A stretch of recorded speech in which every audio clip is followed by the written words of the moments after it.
Le jour où ma belle-fille a frappé à ma porte avec un faux avocat et un sourire qui cachait un coup de poignard dans le dos, fut le jour où j'ai découvert qui elle était vraiment. Je m'appelle Brigitte, j'ai 62 ans, et cette histoire commence par un après-midi de jeudi qui semblait annoncer l'orage. Le ciel était chargé de ces nuages lourds qui rendent l'air dense et collant sur la peau. J'étais dans la cuisine en train de terminer le repassage, une pile de chemises de Guillaume que je lavais et repassais encore, même maintenant qu'il était marié. Parce qu'une mère, c'est ainsi, n'est-ce pas? On n'arrive pas à cesser de prendre soin. Le fer chuintait contre le tissu quand j'ai entendu le portail grincer. Ce n'était pas le grincement habituel de Guillaume, qui arrivait toujours doucement, respectant le silence du quartier. C'était un grincement pressé, décidé, comme quelqu'un qui a hâte de régler quelque chose d'important. J'ai éteint le fer et suis allé jusqu'à la fenêtre du salon. La voiture de mon fils était garée devant chez moi, mais il n'était pas seul. Pauline en est descendue en premier, toujours impeccable, toujours avec cet air de quelqu'un qui sort tout juste du coiffeur. Aujourd'hui, elle portait une robe bleu marine que je n'avais jamais vue. Des escarpins qui claquaient sur le sol mouillé du trottoir, comme de petits marteaux. Derrière elle, Guillaume est sorti lentement, regardant le sol, les mains dans les poches. Et puis, à ma surprise, un troisième homme a émergé de la banquette arrière. Un type d'une 50aine d'années, costume gris bien coupé, attaché-case en cuir à la main et une expression sérieuse qui ne collait pas avec une visite sociale. Mon cœur a fait un bond étrange. Ce n'était pas de la nervosité, c'était quelque chose de plus primitif, de l'instinct. Le même instinct qui me réveillait la nuit quand Guillaume était bébé et avait de la fièvre avant même qu'il ne pleure. Le même instinct qui m'avait fait comprendre que quelque chose n'allait pas le jour de l'accident de Michel, avant même que le téléphone ne sonne. J'ai rapidement arrangé mes cheveux dans le reflet de la télévision éteinte et suis allé ouvrir la porte avant qu'il ne sonne. Je voulais paraître naturel, mais à l'intérieur, je calculais chaque mouvement. Quand j'ai ouvert, Pauline avait déjà la main levée pour appuyer sur la sonnette. « Bonjour Brigitte », dit-elle avec ce large sourire qu'elle arborait lors des visites dominicales. Mais aujourd'hui, il y avait quelque chose de différent, une urgence mal dissimulée, un éclat dans les yeux qui n'était pas de la joie. Nous avons amené une visite spéciale. Guillaume leva à peine les yeux, murmura un « maman », presque inaudible, et resta derrière sa femme, comme un enfant caché dans les jupes de sa mère. L'homme au costume s'avança et tendit la main. « Madame Brigitte, enchantée. Je suis maître Bernard, avocat de la famille.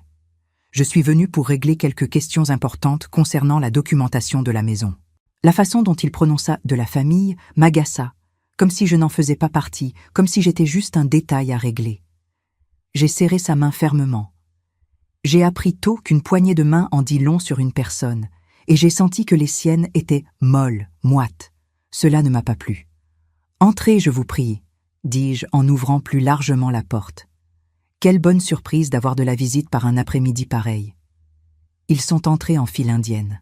Pauline en tête, regardant autour d'elle comme si elle évaluait chaque meuble, chaque tableau. L'avocat juste derrière, également observateur. Guillaume en dernier, traînant des pieds comme quelqu'un qui ne veut pas être là.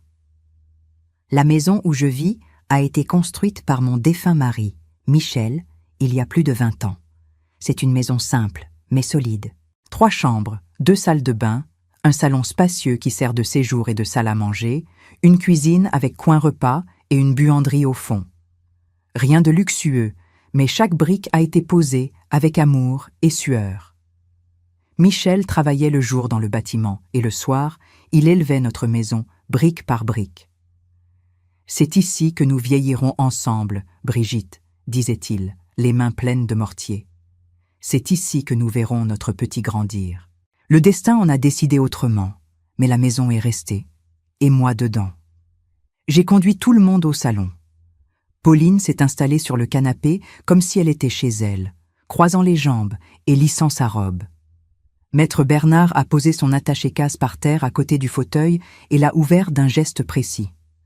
Guillaume est resté debout, adossé au mur, regardant par la fenêtre, comme s'il espérait que la pluie résolve ses problèmes. « Puis-je vous offrir un café, un thé ?»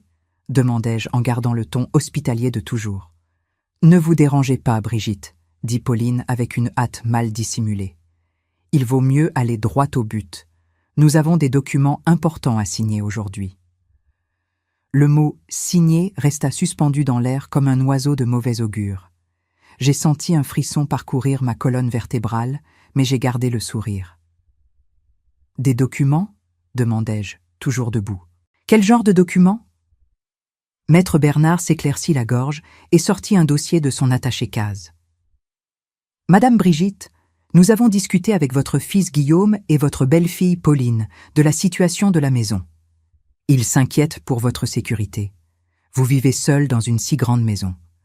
Nous avons apporté une très bonne proposition de vente. » Sa façon de parler fut comme un coup de poing à l'estomac déguisé en tendresse. Nous avons discuté, comme si je ne faisais pas partie de la conversation concernant ma propre maison. Votre sécurité, comme si j'étais une petite vieille incapable de prendre soin d'elle-même. Très bonne proposition, comme si ma maison n'était qu'un commerce à conclure. J'ai regardé Guillaume, espérant qu'il dise quelque chose, qu'il m'explique ce qui se passait.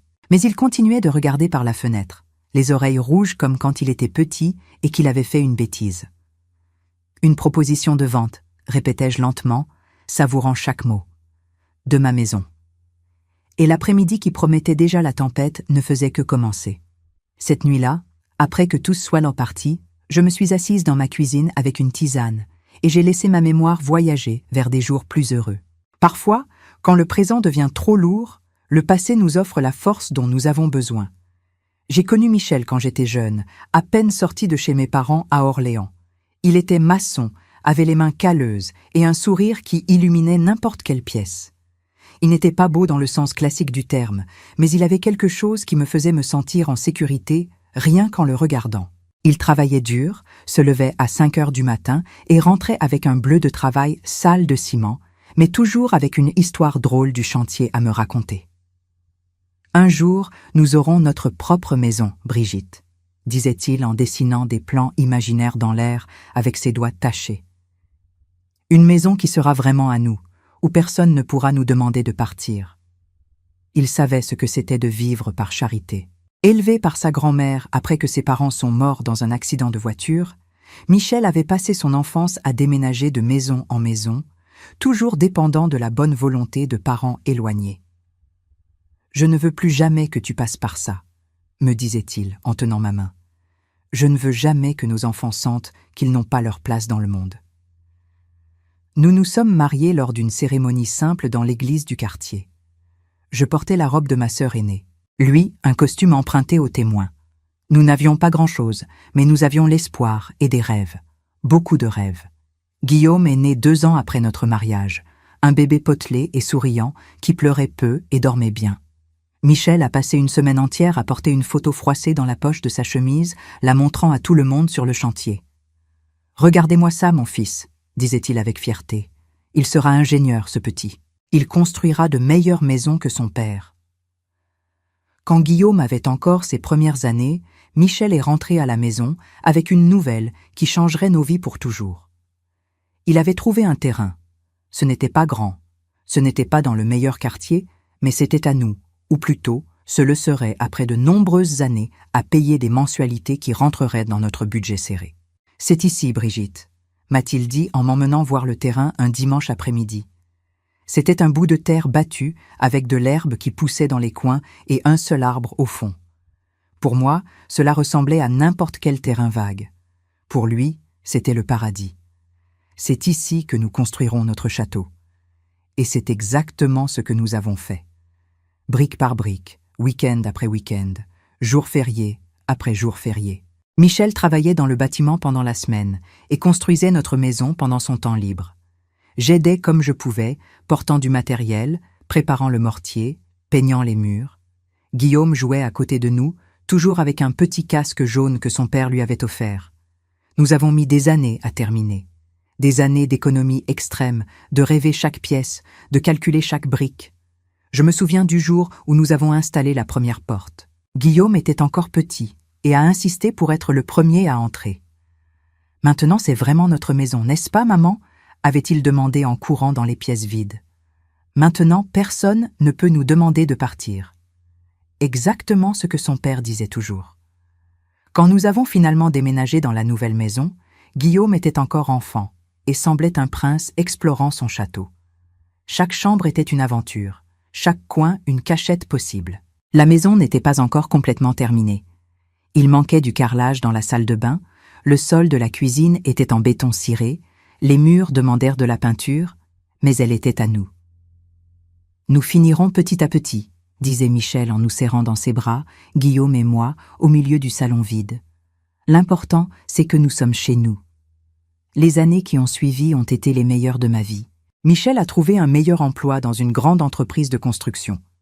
Guillaume s'est bien adapté à sa nouvelle école et je faisais quelques travaux de couture à la maison pour compléter nos revenus.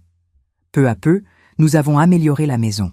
Carrelage dans la cuisine, parquet dans le salon, un petit jardin bien entretenu devant.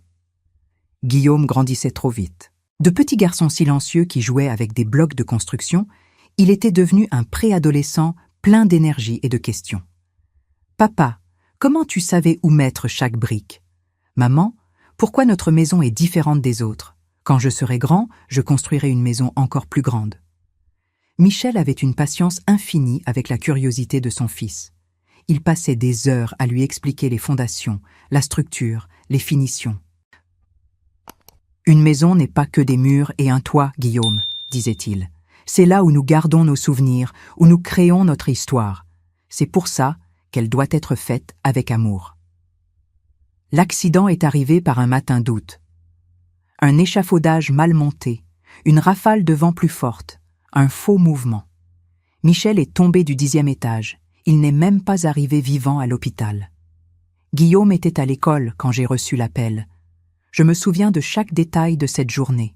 L'odeur des haricots qui brûlaient sur le feu pendant que je courais vers l'hôpital, l'expression du médecin quand il m'a annoncé la nouvelle, le silence dans la voiture du retour à la maison. Comment allais-je expliquer à un garçon de 12 ans que papa ne reviendrait plus? Les mois qui ont suivi ont été les plus difficiles de ma vie. En plus de la douleur de la perte, il y avait les questions pratiques. L'entreprise a payé une petite indemnité, suffisante pour terminer de payer la maison, mais pas beaucoup plus. Mon salaire d'infirmière à mi-temps ne couvrait pas toutes les dépenses. C'est alors que j'ai découvert que je savais mieux coudre que je ne l'imaginais. J'ai commencé par faire de petites retouches pour les voisines, puis des vêtements simples, jusqu'à avoir une clientèle fidèle. Guillaume m'aidait comme il pouvait. Il organisait les tissus par couleur, livrait les vêtements finis aux clientes du quartier, s'occupait de la maison pendant que je travaillais. Il a grandi trop vite, assumant des responsabilités qui n'étaient pas les siennes, mais il ne s'est jamais plaint. « Nous allons y arriver, maman, » disait-il quand il me voyait inquiète pour les factures. « Papa a laissé la maison payée. Nous allons y arriver. » Et nous y sommes arrivés. La méfiance n'est pas arrivée d'un coup. Elle est venue peu à peu, comme l'eau qui s'infiltre par une fissure que l'on ignore, jusqu'au jour où l'on trouve le plafond tout taché. Pendant les premiers mois de mariage, Pauline continuait d'être la belle-fille attentionnée de toujours. Elle apportait des fleurs quand elle venait me rendre visite, complimentait ma cuisine, s'inquiétait de ma santé, mais il y avait de petits détails qui ont commencé à m'agacer. « Brigitte, avez-vous déjà pensé à moderniser vos documents ?» m'a-t-elle demandé un dimanche après-midi pendant que nous prenions le café sur la terrasse. De nos jours, il est important de tout garder organisé, numérisé. Je connais un très bon clerc de notaire qui pourrait vous aider. À l'époque, j'ai pensé que c'était de la gentillesse. Pauline travaillait dans le marketing digital. Elle parlait toujours de technologie, de modernisation. Il était logique qu'elle se soucie de mon organisation, mais quelque chose dans la façon dont ses yeux ont brillé quand elle a mentionné les documents m'a mise en alerte.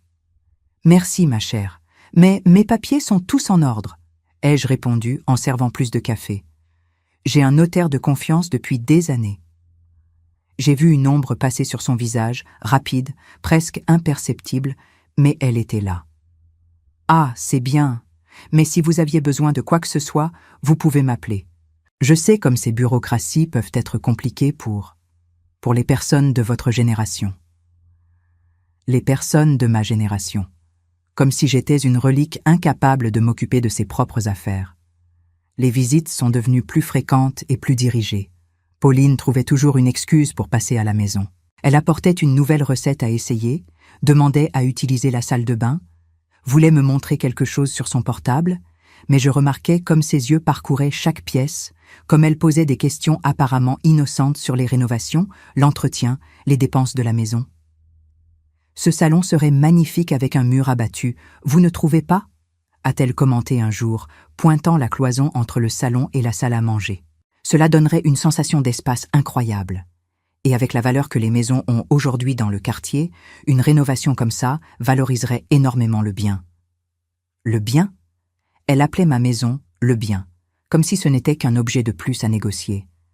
Guillaume, le pauvre, semblait ne rien remarquer, ou faisait semblant. Il était amoureux, ébloui par cette femme qui parlait d'investissement et d'avenir brillant.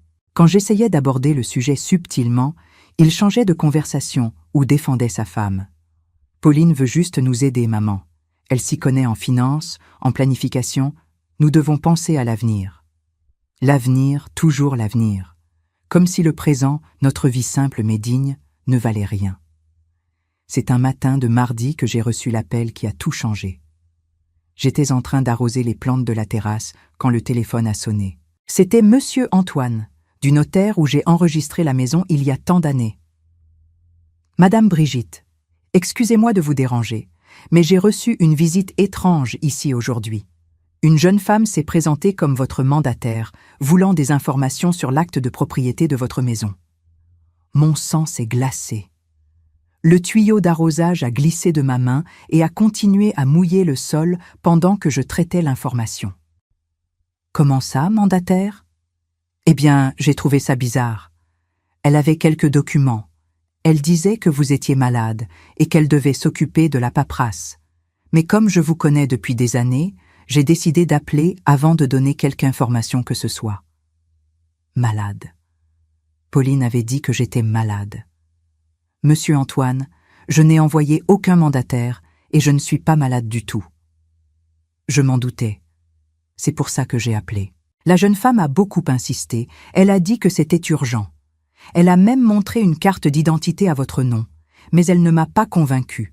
Ces arnaques deviennent de plus en plus sophistiquées. Une carte d'identité à mon nom. Comment l'avait-elle obtenue ? J'ai remercié Monsieur Antoine et j'ai raccroché le téléphone, les mains tremblantes. Pas de peur, mais d'indignation. J'ai couru vers ma chambre et j'ai ouvert le tiroir où je gardais mes documents importants. Tout était là, carte d'identité, carte vitale, permis de conduire. Mais alors je me suis souvenu. Il y a quelques semaines, Pauline avait demandé à voir ma carte d'identité parce qu'elle organisait une liste de cadeaux d'anniversaire et voulait être sûre de l'orthographe exacte de mon nom. Quelle idiote j'avais été. Je lui avais donné le document sans me méfier. Elle a dû le photographier ou faire une copie quand elle est allée aux toilettes. Cet après-midi-là, je me suis assise dans la cuisine avec un carnet et j'ai commencé à noter tout. Chaque commentaire étrange, chaque question dirigée, chaque comportement suspect. Le schéma est devenu clair comme de l'eau de roche. Pauline cartographiait ma vie financière, testait ma capacité mentale, construisant un dossier pour me présenter comme incapable. Le lendemain, j'ai pris une décision. J'ai mis mes plus beaux vêtements et je suis allée au centre-ville. Premier arrêt, le notaire. J'ai demandé d'inclure une observation spéciale dans mon dossier. Toute demande concernant mes documents devrait être confirmée personnellement avec moi, par téléphone, avant toute procédure. « Madame Brigitte, vous avez raison de prendre des précautions, » m'a dit Monsieur Antoine. Ces arnaques contre les personnes âgées deviennent de plus en plus fréquentes. Personnes âgées, j'avais 62 ans, je travaillais, je conduisais, je m'occupais seule de ma maison, mais pour le monde, j'étais déjà une personne âgée vulnérable. Deuxième arrêt, la banque. J'ai parlé avec le conseiller, un jeune homme attentionné, et j'ai demandé qu'un code spécial soit inclus sur mon compte. Toute tentative de mouvement ou de consultation sans le code serait automatiquement bloquée. Troisième arrêt, le cabinet de Maître Dubois, mon avocat depuis plus de 15 ans. Un homme intègre, aux cheveux grisonnants et d'expérience réelle. Je lui ai tout raconté. Les questions de Pauline, la tentative chez le notaire, ma méfiance croissante. « Brigitte, vous avez bien fait de venir me voir. Je vais préparer quelques documents préventifs. une déclaration de capacité mentale, un mandat spécifique seulement pour moi en cas d'urgence, et nous allons actualiser votre testament. Testament?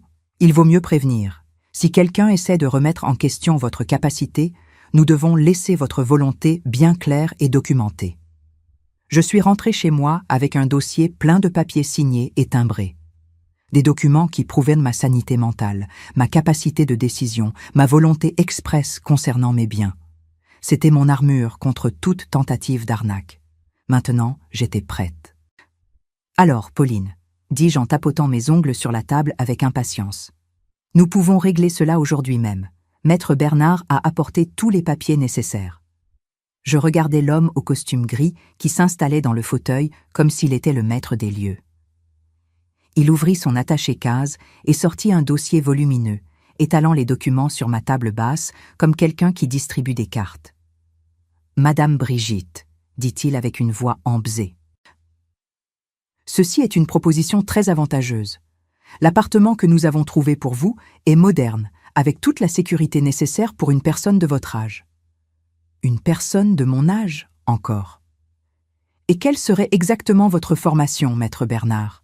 demandai-je, en gardant un ton doux mais direct. Il hésita une fraction de seconde. « Je suis avocat spécialisé en droit immobilier. »« Que c'est intéressant. De quelle université ?»« De l'université de la Sorbonne. »« Ah, la Sorbonne. Et votre barreau ?» Pauline intervint rapidement. « Brigitte, ce n'est pas important maintenant. Ce qui compte, c'est de régler la situation de la maison avant que ça devienne plus compliqué. » Plus compliqué pour qui? Guillaume continuait à se taire, regardant par la fenêtre comme s'il voulait être n'importe où sauf là. De temps en temps, il me lançait des regards rapides, presque suppliants, mais ne disait rien. « Et vous savez, » continuai-je en servant plus de café, « c'est drôle comme vous avez tout organisé sans même me consulter vraiment. Vous avez même déjà choisi l'appartement. »« C'est parce que nous nous soucions de vous, » dit Pauline en forçant un sourire. « Nous voulons tout faciliter. » Quelle gentillesse! Je pris un des papiers sur la table et fis semblant de l'examiner. Et ce document-là, qu'est-ce que c'est exactement? Le supposé maître Bernard se pencha vers moi. C'est l'acte de cession de la propriété. Très simple, il suffit de signer ici, ici et ici. Il pointa plusieurs lignes avec son stylo doré.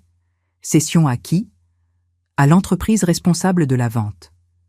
Et le nom de cette entreprise? Silence gêné. Pauline et le faux avocat s'entre-regardèrent. « Tout est spécifié dans le document, » marmonna-t-il. « Ah, c'est vrai. » Je pris mes lunettes de lecture et commençai à lire à voix haute. Cession des droits de la propriété située au... Je m'arrêtai. Que c'est curieux. Ici, il est écrit que je cède la maison à Guillaume Moreau et Pauline Dubois-Moreau. Le silence était maintenant assourdissant. Vous voulez dire qu'il n'y a aucune entreprise? La maison va directement à vous deux? Pauline perdit son sang-froid.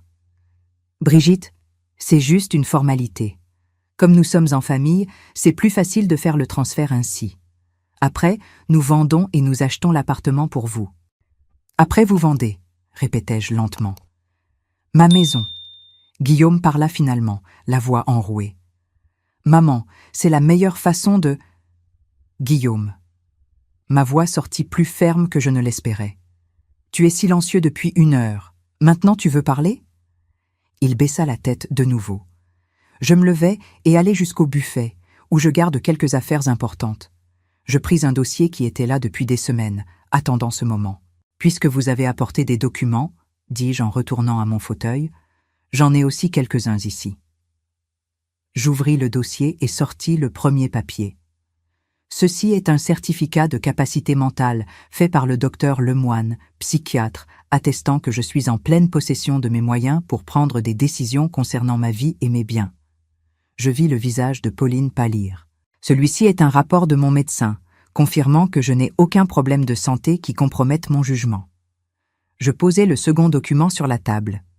Et celui-ci, je pris une feuille avec un en-tête officiel, est un dépôt de plainte que j'ai fait au commissariat, dénonçant une tentative de fraude contre ma personne.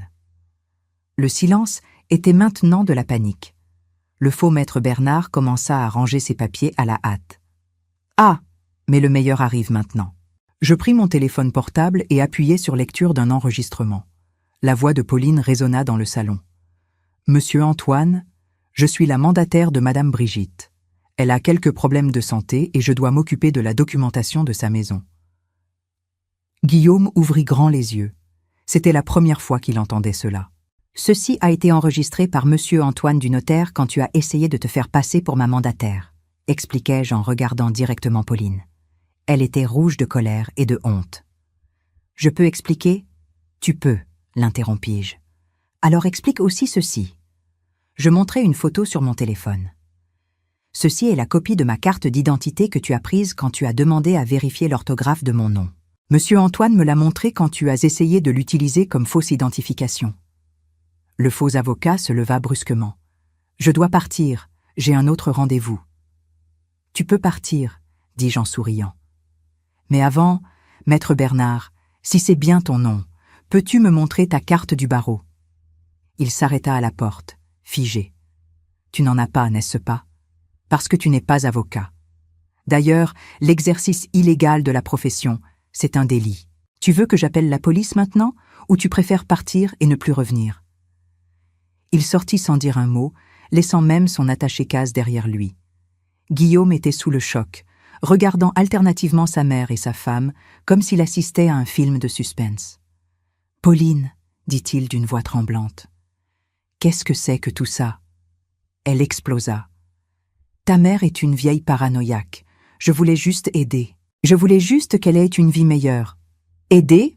me levai-je de mon fauteuil. « En essayant de me faire déclarer incapable, en falsifiant des documents, en inventant une procuration ?»« Tu ne comprends pas » cria-t-elle. « Cette maison vaut une fortune. Elle est gaspillée avec une personne qui ne l'apprécie même pas. » Et voilà la vérité toute nue. Guillaume regarda sa femme comme s'il la voyait pour la première fois. « Pauline, tu m'as menti ?»« Je n'ai pas menti. J'ai juste voulu organiser les choses d'une façon plus pratique. »« Plus pratique pour qui ?» demandai-je. « Pour vous deux? Pour vendre ma maison et garder l'argent ?» Elle ne répondit pas. Elle n'avait pas besoin. La réponse était inscrite sur son visage. Je pris le téléphone et composai un numéro. « Maître Dubois, pouvez-vous venir chez moi, s'il vous plaît? Je dois déposer la plainte dont nous avons parlé. » Pauline écarquilla les yeux. « Tu ne vas pas appeler la police? »« Je l'ai déjà fait. Tentative d'escroquerie, falsification de documents et exercice illégal d'une profession. Ça devrait faire quelques bonnes années de prison. » Guillaume pleurait, des larmes silencieuses de honte et de déception. Il me regarda avec des yeux rouges. « Maman, je ne savais pas. Je jure que je ne savais rien de tout ça. » Je marchai vers lui et posai ma main sur son visage, comme je le faisais quand il était enfant et qu'il se blessait. « Je sais, mon fils, je sais. » Mais même en le sachant, une partie de moi était morte cet après-midi-là, parce que mon petit garçon, mon Guillaume, avait choisi de croire une étrangère plutôt que de faire confiance à la mère qui l'avait élevé. Et certains choix n'ont pas de retour en arrière. Quand maître Dubois arriva une demi-heure plus tard, la maison était déjà silencieuse. Pauline était partie comme un ouragan, claquant la porte si fort que le cadre au mur avait tremblé. Guillaume était resté, mais il était assis sur le canapé comme une statue, regardant ses propres mains. « Brigitte, » dit mon avocat en observant la scène. « Vous allez bien ? » ?»« Ça va, maître Dubois. Mieux que je n'ai été depuis des mois. » Il me tendit une enveloppe cachetée. « Voici les documents que vous m'aviez demandés. La demande de mise sous tutelle a été rejetée par le juge, comme nous l'espérions, et nous avons aussi l'ordonnance de restriction contre toute tentative de changement de propriétaire de la maison sans votre présence personnelle chez le notaire. » Je pris l'enveloppe et la posai sur la table, bien en face de Guillaume. Il leva les yeux, confus. « Maman, qu'est-ce que c'est ? » ?»« C'est la preuve que ta mère n'est pas la petite vieille incapable que ta femme t'a dépeinte. » Je m'assis à côté de lui. « Pauline a déposé une demande de mise sous tutelle au tribunal, Guillaume. Elle voulait me faire déclarer mentalement incapable pour pouvoir prendre le contrôle de mes biens. » Il devint pâle. « Elle ne m'a rien dit de tout ça. »« Je suis sûre qu'elle ne t'a rien dit. Tout comme elle ne t'a pas dit qu'elle avait déjà contacté 3 agences immobilières pour faire évaluer cette maison, ou qu'elle avait ouvert un compte bancaire à vos 2 noms pour recevoir l'argent de la vente. Maître Dubois confirma d'un signe de tête. Tout est documenté et annexé au dossier que nous allons ouvrir contre elle. Guillaume passa ses mains dans ses cheveux, désespéré. Mon Dieu, comment ai-je pu être si aveugle? Je ne répondis pas. Certaines questions, on doit y répondre tout seul. Après le départ de Maître Dubois, nous restâmes là, mère et fils, entourés par le silence lourd de la vérité. J'allai à la cuisine et revins avec 2 verres d'eau. Guillaume but le sien comme s'il avait traversé un désert. « Maman, je peux expliquer ?»« Tu n'as pas besoin, Guillaume. »« Si, j'ai besoin. » Il se leva, agité. « Je ne savais rien de tout ça. Pauline m'avait dit que vous deveniez distraite, qu'il était dangereux de vivre seule. Elle m'avait montré des factures en retard. Elle disait que vous aviez oublié de les payer. Quelles factures en retard? De la carte de crédit, de la pharmacie. J'allai au tiroir de la cuisine et revins avec mon classeur de documents. Je lui montrai tous les justificatifs de paiement des 6 derniers mois, tout à jour, tout organisé. Elle a falsifié, Guillaume. Elle a créé de fausses factures pour te convaincre que je perdais mes capacités mentales. Je vis mon fils s'effondrer. C'était douloureux à regarder, mais nécessaire. Il devait comprendre l'ampleur de ce qui s'était passé. « Comment a-t-elle réussi tout ça ?» murmura-t-il. « Parce que tu l'as laissé faire. » Les mots sortirent plus durs que je ne l'avais voulu, mais ils étaient vrais. Tu m'as livré sur un plateau à elle, Guillaume. Chaque information dont elle avait besoin, chaque détail sur ma vie, tu l'as fourni sans questionner. Il se remit à pleurer. Cette fois, ce n'étaient pas des larmes de choc, c'étaient des larmes de culpabilité. Je suis désolée, maman. Je suis tellement désolée. Je m'assis à côté de lui et pris sa main. C'étaient encore les mains de mon petit garçon, mais maintenant, elles portaient le poids des choix d'adulte. Guillaume, je te pardonne. Tu as été trompé, manipulé. Pauline est très forte dans ce qu'elle fait. Mais j'aurais dû me méfier. J'aurais dû te protéger au lieu de... Au lieu de quoi? Il me regarda avec des yeux pleins de honte. Au lieu de penser que tu étais un obstacle à notre bonheur. L'honnêteté faisait mal, mais elle était nécessaire. Et maintenant? Demandai-je. Qu'est-ce que tu vas faire? Guillaume resta silencieux longtemps. Quand il parla finalement, sa voix était ferme pour la première fois de la journée. Je vais me séparer d'elle. Je ne peux pas continuer mariée avec quelqu'un qui a essayé de vous faire ça, de nous faire ça.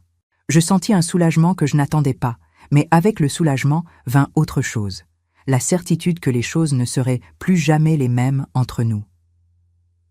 Et où vas-tu habiter? Je ne sais pas. Je vais chercher un petit appartement, quelque chose que je puisse payer seul. Tu peux rester ici. Il secoua la tête. Non, maman. J'ai besoin de reconstruire ma vie. J'ai besoin de vous prouver, à vous et à moi, que je peux être un vrai homme. Je compris. C'était de l'orgueil, mais c'était aussi de la sagesse. Les semaines suivantes furent un tourbillon. Le procès contre Pauline avança rapidement. Les preuves étaient irréfutables. Elle fut condamnée pour tentative d'escroquerie et falsification de documents. Guillaume demanda le divorce, et elle ne contesta même pas. Elle était trop occupée à essayer d'éviter la prison. Mon fils trouva un petit appartement au centre-ville, modeste mais digne. Il venait me rendre visite 1 fois par semaine, apportant toujours des fleurs ou quelques gâteaux que j'aimais. Nos conversations étaient différentes maintenant, plus prudentes, plus respectueuses. Il avait appris que je n'étais pas seulement sa mère. J'étais une personne avec des droits, des volontés et une capacité de décision. « Maman, » me dit-il lors d'une de ses visites, « je voudrais vous demander quelque chose. » « Dis-moi. » « Je voudrais apprendre à m'occuper du jardin, comme papa le faisait, comme vous le faites. Je pense que j'ai besoin de mieux comprendre la valeur des choses qui se construisent lentement. » Je souris. C'était le premier vrai signe que mon fils grandissait vraiment. Nous décidâmes qu'il viendrait le samedi matin pour travailler ensemble dans la terre. Nous ne parlions pas beaucoup pendant ces heures, mais il y avait une paix différente entre nous. Il apprenait que prendre soin de quelque chose est beaucoup plus difficile que le vendre. 6 mois après la confrontation, je reçus une lettre inattendue. Elle venait de Pauline, de la maison d'arrêt pour femmes où elle purgeait sa peine. « Madame Brigitte, je sais que je n'ai pas le droit de demander votre pardon, mais je voulais que vous sachiez que j'ai compris le mal que j'ai fait. Vous avez lutté toute votre vie pour cette maison et j'ai essayé de vous l'enlever en quelques semaines. C'était inhumain. » Je ne répondis pas à la lettre. Il n'y avait rien à dire. Un après-midi, pendant que j'arrosais les plantes, je réfléchis à tout ce qui s'était passé. Pauline m'avait enseigné quelque chose d'important, que la vraie force ne consiste pas à obtenir ce qu'on veut à tout prix, mais à protéger ce qu'on a construit avec dignité. Ma maison tenait toujours debout. Mon fils était revenu à la maison, pas physiquement, mais émotionnellement. Et j'avais découvert qu'à 62 ans, j'étais encore capable de me battre pour moi-même. Le samedi suivant, Guillaume arriva avec un petit rosier dans un pot. « Je pensais qu'on pourrait le planter ensemble, » dit-il. Papa aurait aimé voir des roses près de la terrasse. Nous passâmes la matinée à préparer la terre, à creuser le trou, à installer délicatement la petite plante. Guillaume travaillait avec une concentration que je ne lui connaissais pas, comme s'il apprenait un langage nouveau. « Maman, dit-il pendant que nous tassions la terre autour des racines, j'ai quelque chose à vous dire. Je t'écoute. J'ai rencontré quelqu'un. » Mon cœur se serra automatiquement, mais je gardais les mains occupées avec la terre. Elle s'appelle Marie. C'est une institutrice. Elle a 35 ans, elle est divorcée, elle a une petite fille de 8 ans. Et j'aimerais que vous la rencontriez, mais seulement quand vous vous sentirez prête. Il n'y a pas de presse. Je le regardais. Il était différent, plus calme, plus réfléchi. L'expérience avec Pauline l'avait marqué, mais elle l'avait aussi fait grandir. « Tu l'aimes ? Je pense que oui. Mais cette fois, je veux être sûre. Je veux prendre le temps de vraiment la connaître, de savoir qui elle est quand personne ne regarde. C'est sage. » Marie sait tout de ce qui s'est passé avec Pauline. Je lui ai tout raconté. Elle dit qu'elle comprend pourquoi vous pourriez vous méfier. J'arrosais délicatement le rosier nouvellement planté. Alors, elle est déjà plus intelligente que l'autre. Guillaume sourit. Un vrai sourire, le premier que je voyais depuis des mois. Quelques semaines plus tard, j'acceptais de rencontrer Marie.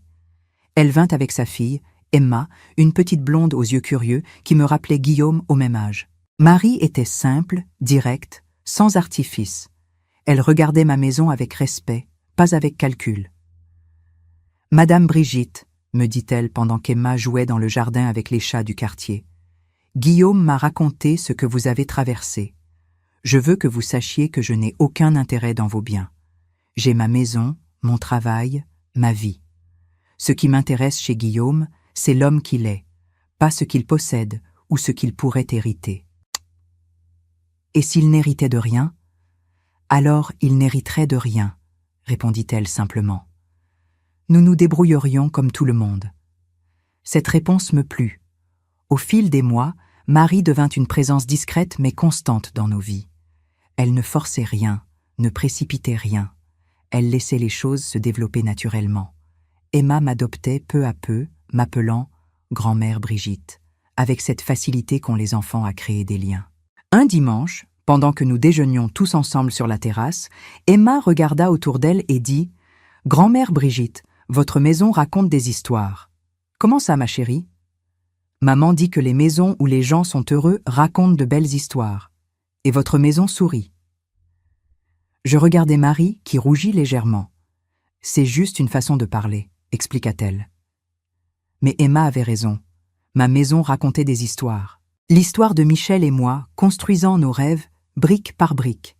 L'histoire d'un petit garçon qui grandissait dans ses murs. L'histoire d'une femme qui avait appris à se défendre. Et maintenant, elle commençait un nouveau chapitre. L'année suivante, Guillaume et Marie se marièrent lors d'une cérémonie simple dans le jardin de ma maison. Emma porta les alliances, sérieuse comme un pape dans sa robe blanche. Nous étions peu nombreux, quelques amis proches, ma sœur venue d'Orléans, les parents de Marie. Pendant que je regardais mon fils échanger ses vœux avec cette femme qu'il aimait sincèrement, je touchais le petit crucifix de Michel. Tu vois, mon amour, murmurai-je. Notre garçon a enfin grandi. Il a appris ce que tu voulais lui enseigner, que l'amour véritable ne se construit pas sur l'intérêt, mais sur le respect et la confiance. Ce soir-là, après que tous les invités soient partis, je m'assis sur ma terrasse avec une tisane et regardais mon jardin. Le rosier que nous avions planté Guillaume et moi fleurissait magnifiquement. Ses roses rouges semblaient danser dans la brise du soir. J'avais 63 ans. Ma maison tenait toujours debout. Mon fils avait trouvé l'amour véritable. Et moi, j'avais appris que même à mon âge, on peut encore surprendre ceux qui nous sous-estiment. Pauline avait voulu m'enseigner que j'étais faible, dépendante, un fardeau. Au lieu de cela, elle m'avait montré que j'étais plus forte que je ne le pensais moi-même. Et pour cela, paradoxalement, je lui étais presque reconnaissante.